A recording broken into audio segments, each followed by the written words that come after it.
Welcome everyone. My name is Dimitrios Giomelakis and I work as a researcher at the University of Cyprus. The title of this presentation is Who Dares to Share?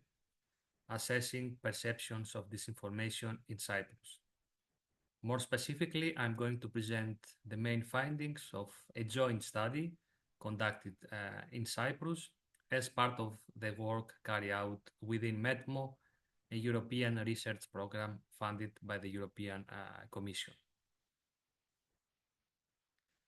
At first, let's discuss some general characteristics of the media and disinformation landscape in Cyprus.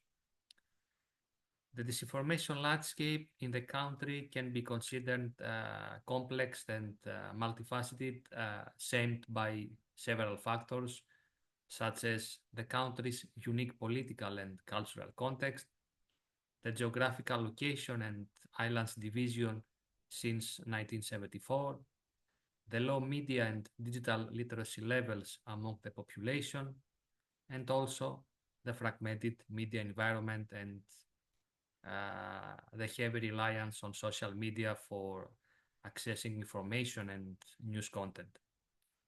It should be noted that limited research exists on disinformation in the country, mainly in country reports and different European projects such as the Media Pluralism Monitor and MEDMO, the Mediterranean Digital Media Observatory.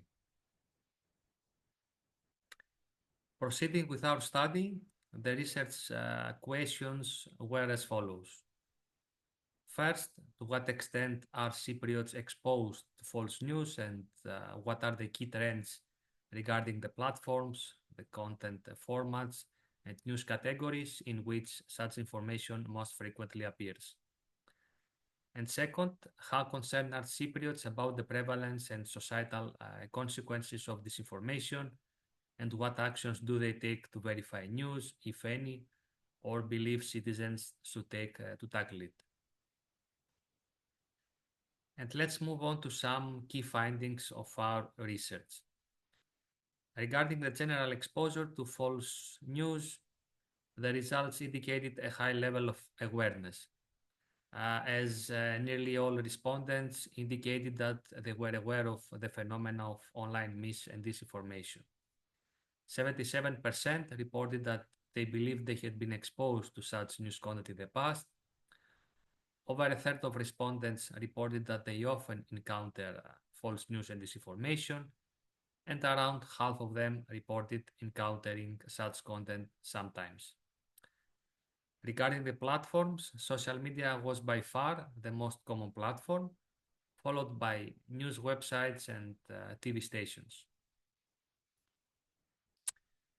Turning to the forms of content and news categories, text was the format in which citizens most frequently encounter false news, followed by images and video content.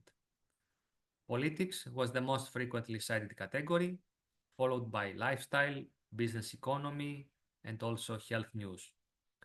Interestingly, over 90% admitted that their interest in the news increases significantly during major events such as wars, pandemics, accidents, or natural disasters.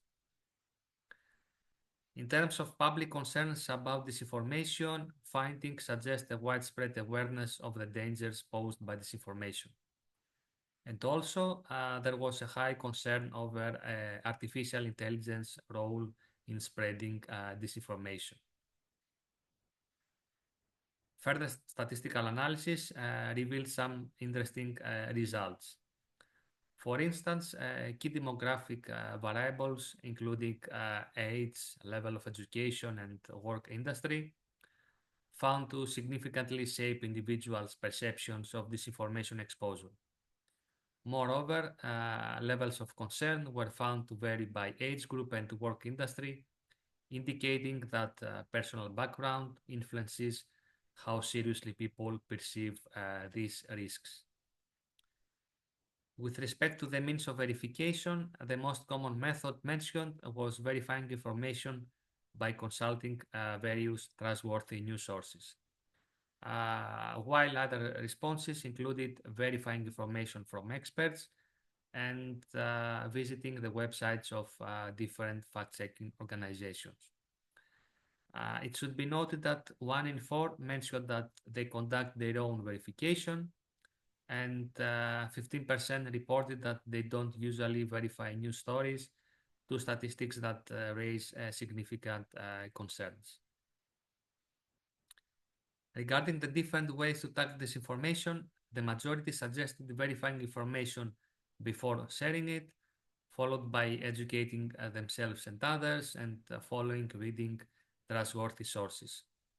It is worth noting that around 1/3 stressed the importance of media literacy and participating in the related programs, and other responses included using critical thinking and common sense and completely ignoring misleading and false content or misleading titles.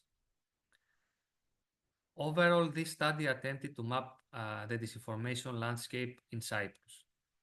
Regarding the conclusion, our research highlights the widespread presence of mis and disinformation in the daily lives of citizens in the country.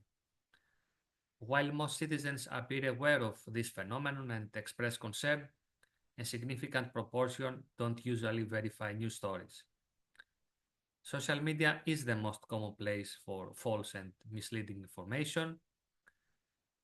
Text format and politics were the content format news category in which respondents most often encounter false news. Additionally, key demographics such as age, level of education, and work industry appear to impact perceived exposure to false news and levels of concern.